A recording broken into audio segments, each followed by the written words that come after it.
Hey everybody, welcome to the Comic Spoilers Talk podcast, episode number 1 on June 20th, 2016. This is the podcast where we talk everything comics and we talk spoilers.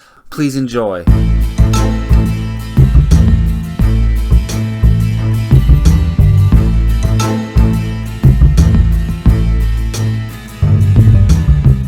Hey, how's it going everybody? Welcome to the first episode of Comic Spoilers Talk. This is coming to you from the YouTube channel Comic Hero Talk. I know, 2 dumb names, very simple, but hey, all the good names are taken. I myself am Jacob Bartley, your host today, and I'm going to be alone today for this first episode, but that is not always going to be the case. I have a lot of buddies who read comics as well, so occasionally I'll be having them on this podcast, but I kind of wanted to just, get a little intimate on this first one and have it just be me and the listeners since it is my podcast. Like I said, I'm Jacob Bartley. I have a YouTube channel called Apocalypse Movies with my friends Jake Berlin and Gio Ramos. We've been doing that YouTube channel for about a year now, and I kind of started this Comic Hero Talk YouTube channel just to talk all things superhero, because on my first channel, Apocalypse Movies, we talk all movies, and it's just strictly movies. And while I love movies, I also might love superheroes just even more. So I wanted a place where I could talk comic book movies, comic book TV shows, comic books, and maybe even a little bit of comic book video games. I started the official Comic Hero Talk podcast on this channel. You can go listen to that. It's under the playlist Comic Hero Talk official podcast. But I am probably taking on too much work, but I decided to start a podcast that's all comic books and just talk spoilers freely. On the official Comic Hero Talk podcast, I talk a little bit of comic books, but I also talk comic book movie news, comic book TV news, and then I do a rundown of all the comics I read that week, but no spoilers. This podcast is specifically for talking spoilers on the comics that I read each week. Now, what comics am I going to be talking about? Of course, the issues that come out that week. And for today, I'm going to be talking about the issues that came out this past Wednesday. And today is June 20, 2016. So what would that be? About June 15th, I believe, is when these issues came out. And I'll talk about what comics I'm talking about today, but let me just get over this little quick introduction. I'm also going to be talking about comic books that didn't release this week. Comic books that they might have released last week or 2 weeks ago or 2 years ago, some old classics. I might review Old Man Logan or the original Civil War storyline. Who knows? Before I get into the official topics, let me just say, I am not a comic book expert. I do not want to claim that or try to play it off like I am that. I actually just started reading comics. I had been wanting to get into reading comics for years. I've loved superheroes and the characters from comic books all of my life. My earliest childhood memory is playing with X-Men toys and watching, and when I got a little bit older, watching the Sam Raimi Spider-Man films, watching the Bryan Singer X-Men films. I absolutely love these properties and these characters, so I don't think I have to be a comic book expert to talk about the characters that I love. I just happened to start reading comics recently, and it's something that I really enjoy, and I think I am able to review storytelling pretty well. I've been reviewing movies for, I've been podcasting for a year, but I've been actually watching movies with a critical mind for about 2 years now. So I think I'm qualified to talk about storytelling no matter what medium it's in, TV, movies, or comics. So I got the passion. I got the ability to analyze storytelling, whether I think it's good or not, based on my personal opinion, because just like movies, just like television shows, comic books are subjective. There's no factual data that can determine whether it's good or not. It's all up to the individual reader, watcher, listener, whatever. So with all that out of the way, let's get into what we're going to be talking about today.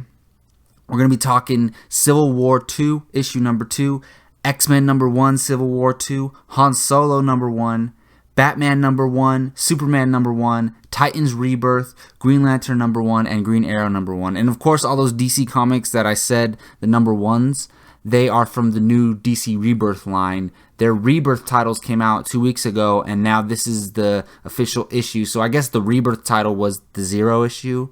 You can say that. It wasn't called that, but you could say that. And this is the actual number 1, the first issue. So let's go back to the beginning. Let's talk a little bit of Civil War 2, number 2 from Marvel Comics. I did review the Civil War 2 issue number 1 on video. You can go check that out on the YouTube channel. But from now on, I'm going to be talking this comic book spoilers on this Comic Spoilers Talk podcast. But let's get into it. So, for those of you who may know, warning, spoilers, you've been warned. The title of the podcast is Comic Spoilers Talk, so you've been warned. From now on, nothing's safe. So yeah, in the last issue of Civil War 2, we know War Machine Rhodey, he bites it. He dies in a battle with Thanos in a ambush that was foreseen by Ulysses, the Inhuman who can see the future. But we found out in Amazing Spider-Man number 1, Civil War 2, that everything he sees might not come to be true. So this brings up a big issue. This is the conflict in the first place. Iron Man, Tony Stark, believes that you cannot use this Inhuman to persecute or determine whether an individual is a criminal or not because they haven't committed the crime yet. But Captain Marvel, Carol Danvers, believes that this can be used to benefit the world, and if they can see things before they happen, then they can prevent them from happening. And I still haven't decided whose side I'm on because I'm a long-time Iron Man fan, especially since 2008 with the first Iron Man film, and I do see Tony Stark's point of view for sure, but I also see Captain Marvel's point of view, Carol Danvers. I really do. So it's kind of hard for me to pick a side. I haven't necessarily chosen yet. Just like in the Civil War movie, I don't know whose side I'm on. They're both right. And in a way, I feel like both Captain Marvel and Iron Man are both right in this comic book. So yeah, it opens up with Tony going to the Inhumans' home kingdom, the New Adelan, and he shows up and he sneaks into Ulysses, wherever he's sleeping, Ulysses' room, and he's just a badass. You have literally, I don't know how many Inhumans are on there, but at least 100, maybe even more. It's a kingdom. I'm guessing hundreds, maybe even thousands of superpowered beings live there. So Iron Man, with his suit, you'd think, oh, he probably doesn't have a chance against them. Nope. He takes on 5 Inhumans by himself, and through his technology and through his smarts, gets by them and kicks their butts and gets out of there. And it just reminded me how much of a badass Tony Stark is and how much his mind is his weapon and how his technology is his weapon. And it just reminded me that he's one of the more powerful superheroes because he has the resources, he has one of the most powerful minds in the whole Marvel universe without having superpowers, and he can accomplish what he does and beat superpowered beings with his mind and his technology. And that was one of the big things I took away from that opening scene of him going to the New Adelan and grabbing Ulysses. And yeah, Captain Marvel, I kind of have a soft spot for Captain Marvel. I bought her issues number 1 through 5 and I read them all in like a couple days, and I fell in love with the character. I'm really excited for the Captain Marvel movie. I hope Brie Larson gets the role. So I have a newfound love for the Captain Marvel character. So part of me wants to take her side because I just recently started loving the character. And you always like things newer. So but I got to take a step back and look at it objectively and just try to determine which side is right. And I still haven't decided, but I will tell you, I'm leaning more towards Iron Man. I don't think you could take a being who can see the future and then persecute people for stuff they haven't committed yet. But then at the same time, what if you could prevent tragedies from happening? It's so tough. So we'll see where it all goes. But for now, I'm slightly leaning towards Iron Man's side. One thing that I wasn't too fond of in the comic, which this issue, Civil War 2, number 2, is when Tony does get Ulysses and takes him back to this lair wherever he's in, he kind of turns into a psychopath. And I understand his best friend Rhodey just passed away, and he wants to prevent anything like this from happening again in the future. So, but he kind of turns into a psychopath. He tortures Ulysses. He's hitting him. And again, he's trying to elicit a response to get Ulysses to have another vision so he can analyze it. He has something hooked up to Ulysses' brain, and he wants to analyze it and see what happens, what goes on in his head when he has these visions. But at the same time, that's not the Tony Stark I know. I don't think he would ever torture anyone or beat them, but I guess it shows how high the stakes are when Rhodey, his best friend, passed away, and I guess he'll go to any length to, prevent something like that from happening again. And the whole team, the Avengers and the Ultimates and the Inhumans all go to Tony Stark, find Tony Stark, and try to stop him from, taking this any further. And during this confrontation, Ulysses has another vision, and what is it? The Hulk. I believe it's Bruce Banner's Hulk killing them all. And in the image is really cool. The Hulk, a lot of the Avengers a lot of characters are laying down dead, and Hulk has Captain Marvel in one hand, Tony Stark in the other hand, and they're both dead. And this is just a vision. And he comes back from the vision, he tells them what happened, and the next shot is Captain Marvel showing up at Bruce Banner's laboratory. And why this is such a shocker is because, as far as I know, like I said, I just started reading comics, but as far as I know, I did a little bit of research, Bruce Banner has not been around. A character named Amadeus Cho has become the Hulk, and since then, Bruce Banner has been keeping it low-key. Supposedly, he doesn't turn into the Hulk anymore, but what does this vision show us? That he possibly could. So Miss Marvel shows up, and she's not happy, and the issue just ends. And I know all comic books leave on a cliffhanger, but I was kind of so upset because I wanted to see what happens next. And it actually makes me want to pick up the new Totally Awesome Hulk or whatever it's called. And it's at issue number 7, and I don't like to start issues in the middle of it. But maybe I'll find issues 1 through 6 and read them before I read issue number 7. We'll see. But overall, I'm loving this Civil War 2 storyline. It's my favorite issue that I'm reading in any comic book right now. And I'm currently reading about, 10, 11, 12 ongoing stories. So this is my favorite. Not by far, but by a pretty large margin. So yeah, Civil War 2 number 2. If you read the first one and you liked it, I definitely recommend picking it up. Alright, moving on to another Civil War 2 storyline, and that is X-Men number 1. Civil War number 2, and like I said earlier, my earliest childhood memory is me playing with a big Wolverine action figure and a big Cyclops action figure and making them fight with my cousins, and it's nostalgia. Nostalgia is a strong drug, and I love X-Men. I love all things X-Men. Not only did I grow up playing with the toys and grow up watching the cartoon series, I also, when I was a little bit older, fell in love with the Bryan Singer X-Men movies, X1 and X2.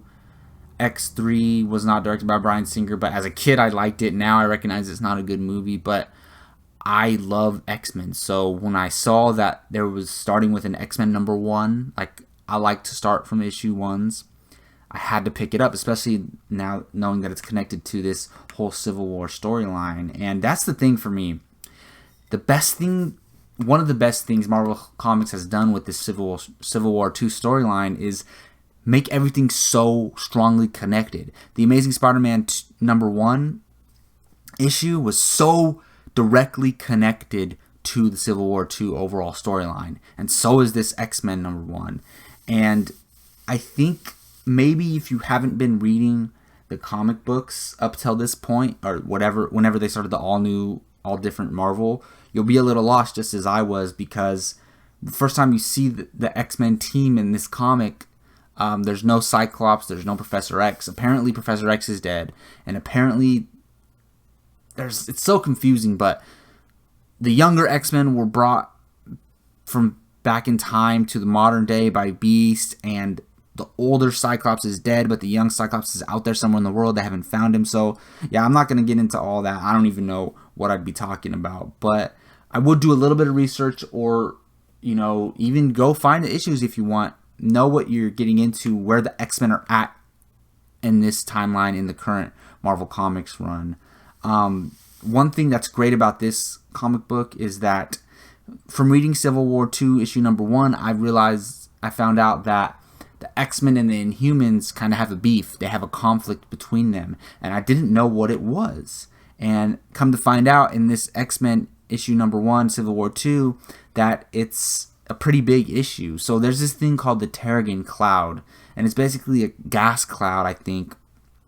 And it's good for the Inhumans. It kind of, helps them, keep their line going, keep their species going. I think it enacts any inhuman blood cells in humans and turns them into Inhumans, gives them their powers. I think that's how Ulysses came to find out his powers. So for the Inhumans, this is good, but this Terrigen Cloud, it affects mutants. It sterilizes them and kills them. So you can see where there's a huge conflict, and who knows, do the Inhumans need this cloud around enough to not care if it kills the X-Men?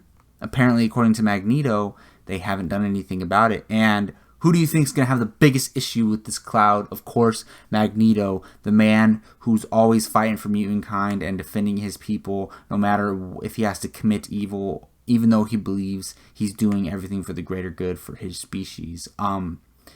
And yeah, that's one of my big positives, is how involved Magneto is and how he's kind of leading this fight against the Inhumans, and how the X-Men are trying to work with the Inhumans. And it's classic X-Men. Magneto was always against the humans, and he always wanted to, do whatever it took to protect the humans or protect the mutants against the humans. And the X-Men were always the middlemen trying to, resolve the conflict and not have any, thing bad come out of Magneto's problems with the humans. And now this is kind of the same thing with the Inhumans. So yeah, that's just something that I really enjoy, and I love Magneto. He's one of my favorite comic book superhero characters, and I love seeing him, fight for his own kind, even if he has to do some bad stuff. And I just love the mutant community and how they establish it. The comic book starts off, there's these rich mutants, in this protective sealed building that protects them from the gas, and they're just all drinking champagne and partying and hanging out. And of course, Magneto breaks in and lets all these poor mutants in, and it's just cool seeing how the mutant kind has always and still does reflect humans and our actual struggles in real life, how there's a separation of classes and how the rich are always keeping the poor down and not, letting them get in on all that good stuff that they're involved with. And while they're all in this building, there's an attack by these new Sentinels. They're like human cyborgs, and that's when the X-Men show up to save Magneto and all these other mutants.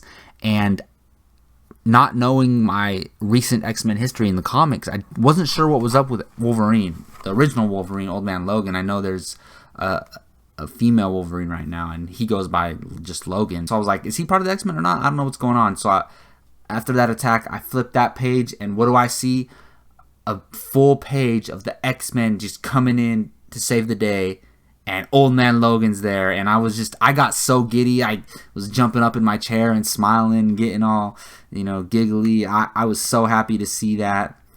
And we find out that Storm she was warned by Ulysses, and that's how they found out about this attack and how they were to save them. But when Magneto finds out that she's working with him, he gets very upset, and he's like, how can you do that? Go get some people. She's like, you would have been dead if it wasn't for us saving you. So now there's a conflict not only between the X-Men and the mutants and the Inhumans, but again, splitting the mutants apart, where Storm believes they can work with the Inhumans. Magneto says there's no way, when this Terrigen Cloud exists, they're going to have this conflict no matter what, because it's beneficial for the Inhumans and deadly for the mutants. Overall, I loved this issue. I'm definitely going to keep reading it. It sticks to the original core X-Men ideas and themes, so I love that. I love that Eric Magneto is fighting for the mutants again, and the X-Men trying to be the mediator, and I love how directly it ties into the overall Civil War II storyline. It's freaking awesome. So let's move on to something that's still made by Marvel Comics, but does not exist within the Marvel universe of the comics, and that is a different universe called Star Wars. And I'm talking about Han Solo #1. I'm actually really excited to talk about this. I wasn't sure if I was going to start reading it, and I know you may be like, Jacob, you started reading comic books, you love them, you love Star Wars, which I maybe not have told any new listeners yet, but by the way, Star Wars is my first love, my #1 love. I know I love X-Men, but it's Star Wars all the way. I just was not sure. There's so many comic book storylines out there right now. It gets expensive when you add it all up. So I wasn't sure if I was going to read Han Solo #1, but when I got to the comic book store and I saw it on the shelf, I had to buy it. So I'm so glad I did. And let's talk about it a little bit. So first of all, one of my favorite things from the original Star Wars trilogy is the dialogue between Han Solo and Princess Leia. The back and forth, how they're talking shit to each other. They're always, snickering back and forth, and it's one of my favorite things in all Star Wars. And I know it's crazy because there's all these fantastical elements, the Force and the fighting and the ships and the space battles and Boba Fett and bounty hunters, and there's all these other things, but yet, one of my top 2 or 3 favorite things is just the dialogue between two characters. And that's why Star Wars is so great, because you can have those real, relatable moments between two characters. And that's what I love about this comic book. We get to see Han Solo and Princess Leia interact again. And if you weren't paying attention earlier in this podcast, this is spoilers. So if you think that's a spoiler, we're on a spoilers podcast. That is my favorite thing taken from this comic, just like the movies, is seeing Princess Leia and Han interact together and have that same type of connection, yet kind of not hatred, but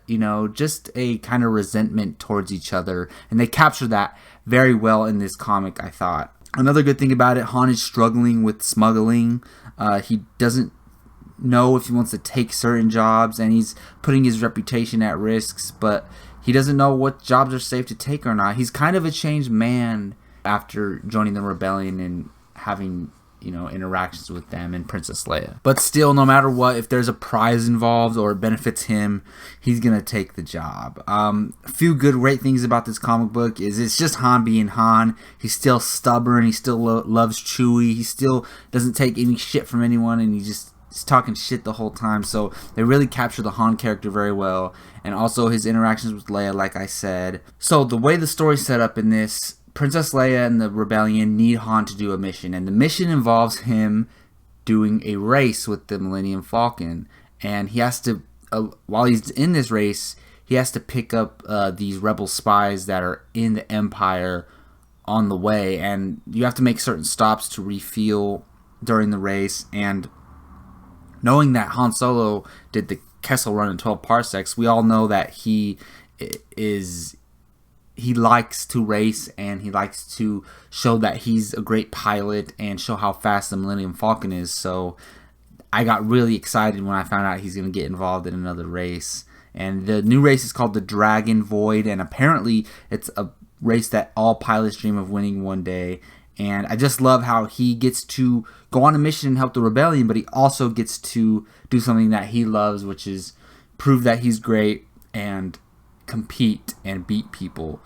Maybe. We don't actually really get into the race in this comic book. I can't consider that a negative. That's not fair because, like I said earlier, all comics issues end on some type of a cliffhanger, whether it's big or small. So it kind of ends like soon after he starts the race, but still, knowing that we could go on for another 3 or 4 or 5 issues in this race is something that's really cool, and it should make it a fun read overall. Just one little other small negative, I didn't feel like they captured the relationship between Han and Chewie as well as it's conveyed on screen, and it's very hard because you hear Chewbacca talk on screen, even though you don't understand him. You can kind of see what he's trying to express. You can get a feel for whatever the tone of his voice is.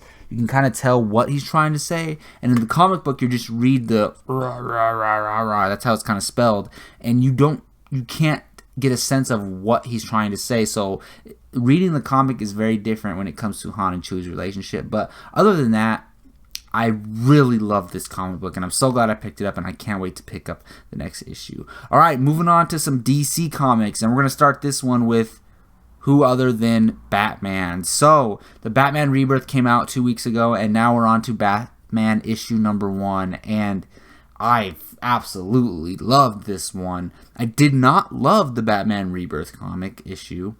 I was iffy about it. Of course, I was going to keep reading because it's Batman, but it was not my favorite of the first line of Rebirths. I liked the Flash a lot better. I liked the Aquaman a lot better. I liked pretty much all of them. I think it was my least favorite. But now, getting into the issue number 1, Batman was my favorite. Maybe tied with Green Arrow, but I freaking loved this. So, spoilers. Duh. We get Batman on top of a freaking plane. Now, might not sound that exciting if you haven't read it, but there's a plane going down. It's going to crash in Gotham. Not only kill the people in the plane, but it's projected to land in an area where there's civilians. And what does Batman do? He jumps off a ramp in the Batmobile and launches himself on top of the plane, puts some type of jets under the wings, and gets on top of the plane and is controlling it with some type of rope, and he's kind of steering the plane. That is badass. I don't care who you are. That is so badass, and I want to see that in a movie. I hope one of Ben Affleck's Batman movies opens up with that scene of him catapulting himself onto a plane that's getting ready to crash and him controlling it. And I love that as far as action goes. And that's pretty much the whole issue, is him finding out that this plane is crashing, getting on top of the plane, and then steering it. But these comic issues aren't very long. Sorry about the noise in the background. You might be able to hear these cars passing by. I have the windows cracked open, but hey, it's part of life, you know. You can't get a quiet place to podcast anywhere these days. Luckily, I'm in the house alone. The family's out, so this is my only time to do it. Anyways, so yeah, it's a cool issue. You see him working with Alfred and his new apprentice, Duke Thomas. Don't know anything about this character. He's a young African-American man, and one thing I really did like in the Batman Rebirth comic was that you meet this character, and he's walking with Bruce Wayne through the mansion, and he's like, I don't want to be a Robin. He's like, you're not going to be my next Robin. I have something else in mind. And they show this yellow suit that looks really cool. So I'm really excited to see what this iteration of a Batman sidekick is going to be. You don't really know much about him, but it's really going to be cool to see who he becomes. Yeah, Batman, of course, he saves the day, but in doing so, he's probably going to die. And there's a really great moment, and it's weird because, you know, we all know the Batman and his parents' storyline. He loses his parents at a very young age, and he's broken because of it, and it kind of makes him crazy throughout his life. He dresses up as a bat at night and fights people like that. If that's not crazy, if that's not batshit crazy, then I don't know what is. He is damaged by it, and, you know, it can get old just seeing this same conflict over and over again with him struggling with his parents. But there's a moment where he thinks he's gonna die by landing this plane in the water, which is apparently gonna save the people in the plane and prevent it from hitting any civilians, but it's also going to kill Batman. And he thinks he's about to die. He has Alfred on the headset, and he says, "Tell me one thing, Alfred, would my parents be proud? Is this a good death?" And I was like, wow. They found a way to incorporate his struggle with his parents, but also make it feel fresh and new and still get me. It got me emotionally, and I just love that. And it's one of the big reasons I love this Batman #1, and I'm going to keep reading it. And, of course, he doesn't die. Who could have predicted that? I don't know. These new characters show up, and apparently they're super powered, and I don't know anything about them, but they're Gotham and Gotham Girl. Two caped beings who have some type of Superman type of flight and strength, and they have these really cool gold and black Gotham suits on, and I have no idea who they are, but they look cool, so I'm excited to find out who that is. But overall, if you're a Batman fan, pick this up. Maybe you shouldn't be listening to this podcast if you haven't read it, but this is mostly for people who have read the comics. All right, moving on to the second most popular character, actually most, not just in DC Comics, but in all superheroes, and that's Superman. Again, I guess this is a trend with the more popular DC characters. I did not really like the DC Rebirth Superman. That and Batman were my least favorites of the Rebirth issues, and I found myself really enjoying Superman #1. It got me on board with the Superman Rebirth story. So in order to understand this, my biggest flaw, and it's not even a flaw because it's not fair, if you haven't been reading the New 52 and you're not familiar with the recent history on Superman and the DC comics, you're going to be lost no matter what. But you can't look at that as a negative, and I don't, but it's just, it would make the reading a lot better and a lot more easier to understand if I did read that. But that's not DC Comics' fault. That's my fault. So apparently, the New 52 Superman is dead. The Superman who had been in the Justice League and part of this universe in the past, whatever, 50 plus issues of the Justice League and so on. And during this whole time, the pre-New 52 Superman, an older Superman, Clark Kent, was living on Earth and hiding, helping out when he can, but he didn't want to expose himself. And he's also with Lois Lane, and he has a son named Jonathan. So he's been hiding on this Earth, and he's struggling with the New 52 Clark Kent dying. And he doesn't understand because this Superman died in the old comics and he came back, just like everyone knows the storyline with Doomsday. And he doesn't understand why this Superman is not coming back to life. So he's accepting that the Clark Kent Superman of this world is dead, and he's understanding that now he has to be Superman. Someone has to be Superman and give people hope and be part of the Justice League and so forth. So he's finally accepting that he's going to have to be Clark Kent. Maybe not Clark Kent, but he's going to have to be Superman going on. And this storyline is called The Son of Superman. So most of the issue deals with Superman's son, Jonathan, and they go by the last name of Smith. This version of Clark, Lois, and their son Jonathan go by the name of the Smiths.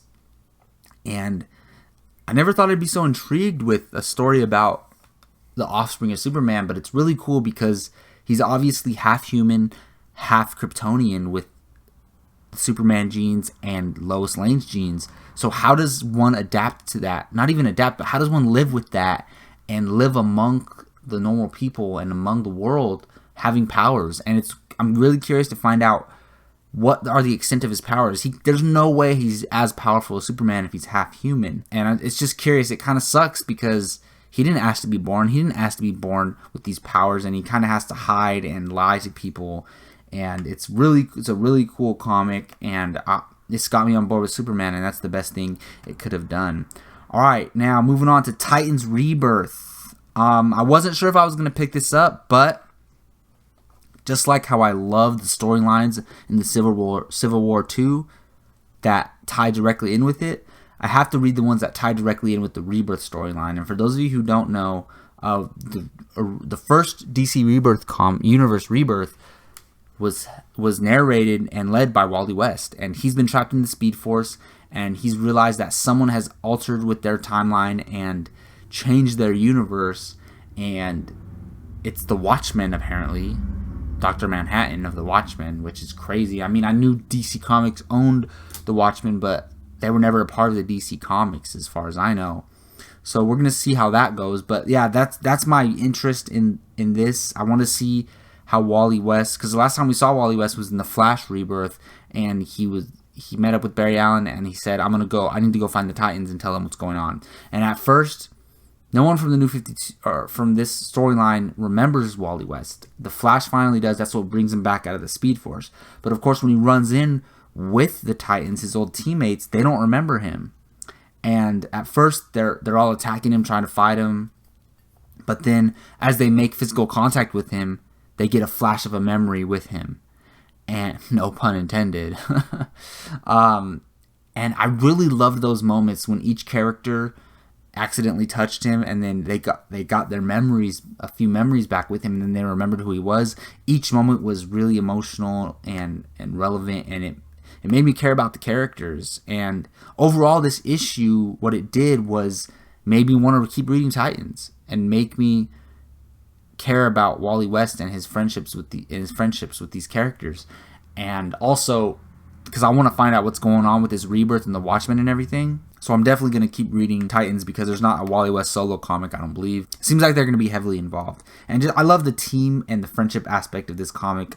There's not a comic book that I've read yet that felt like it had like this much of a connection with friends and a teamwork aspect to it. So I'm really excited for continuing to read this. And who knows, maybe Justice League has that, but I'm not sure.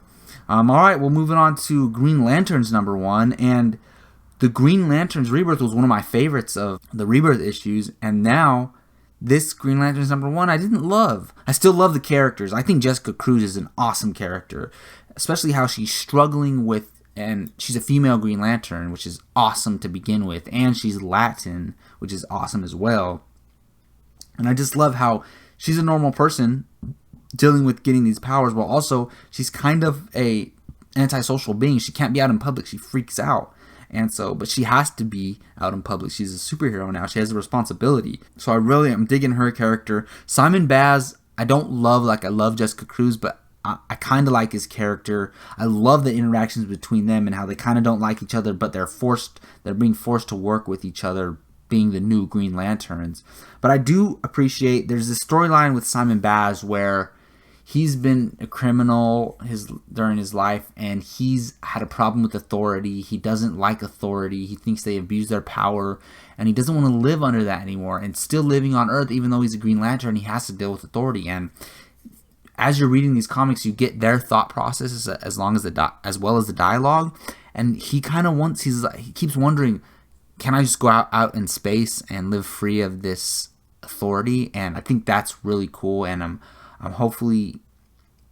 really looking forward to what they're going to do with that little storyline. But just overall, like, they try to involve the Red Lanterns, and I know there's a whole bunch of different other Lantern Corps, and the Red Lanterns are driven by rage, but I just didn't really care about the Red Lantern part of this, and I didn't really care about anything else going on other than the characters, their individual stories, and their interactions with each other. So I'm going to keep reading it for that, but other than that, I didn't care for this comic that much. All right, moving on to the last comic of the podcast, and that is Green Arrow #1. Absolutely loved this. I liked the Green Arrow Rebirth. Didn't love it. It was okay. Love this Green Arrow #1. It's tied as far as the issue #1s, it's tied with Batman #1 as my favorite. I became a huge fan of Oliver Queen and the Green Arrow through the TV show, so I'm really excited to be reading a different interpretation of the character. It's a very different character than in the TV show. And I was thinking of not continuing to read Green Arrow. Like I said, it gets costly buying all these comic books and trying to keep up with them. But I'm hooked. I have to keep reading it. And one thing about the Green Arrow one, unlike Batman or any of the other ones really, is that there's the violence. It feels dirty and gritty. And I love that. And there's gore. And it seems like, out of these comics that I've read so far in the DC universe, I feel like the Green Arrow would be the rated R one if there was a rated R one. It's definitely the most edgy, the most violent, and the most just, getting down and dirty type of comic. And that's a big positive for me, is just the violence. Apparently he has a sister named Emmy, and I'm wondering, I don't think he had a sister in the original comics, so I'm wondering if they're taking a little bit from the TV show, if Thea from the TV show kind of inspired this character in a way. One thing I do love about this Green Arrow storyline is the relationship between Oliver and Dinah, who is Dinah Laurel Lance. In the TV show, I didn't hate Laurel like most people do, but I didn't believe her as a fighter. I think she should have been more involved as a lawyer. I think that's where her role was on the show. And I think she could have became, the DEO or something like that. But I love the Dinah Laurel Lance in this comic book. And I love her and Oliver's interactions. And I think they're just a hot couple. She's drawn so hot. I'm sorry if it's weird to be attracted to a comic book character, but she looks so hot in these comics. Some of the stuff was a little bit predictable. The head of Queen Industries, the CEO, is the big bad who's working with the bad guys and who's evil, and that's been done so many times before, but I didn't mind it. It's for dramatic effect, and there's a big little twist at the end. We see these good moments between him and his sister Emmy, and he talks to Dinah about how he loves her so much and how he's so happy that he has a sister now.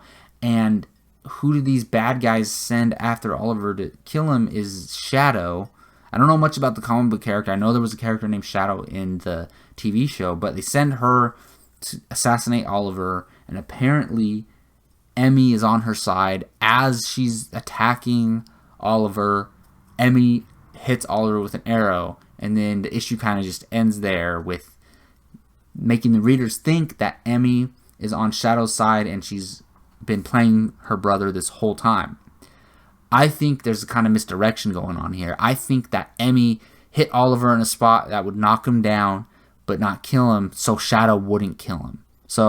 And I hope that's the case, because I was really looking forward to seeing where this relationship between Oliver and his sister Emmy went, because it was just the interactions between them were cool, and it was really awesome seeing him talk about his love for his sister. Alright, well, that's going to do it for the very first episode of Comic Spoilers Talk. Thank you all so much for listening. Again, I am Jacob Bartley. You can find me on the Apocalypse Movies YouTube channel. That's Apocalypse with an X at the end. You can find me on this Comic Hero Talk YouTube channel. Please subscribe and hit that like button. I really appreciate it. And also, you can find me on Twitter at JacobBartley_. And till next time, you all take care.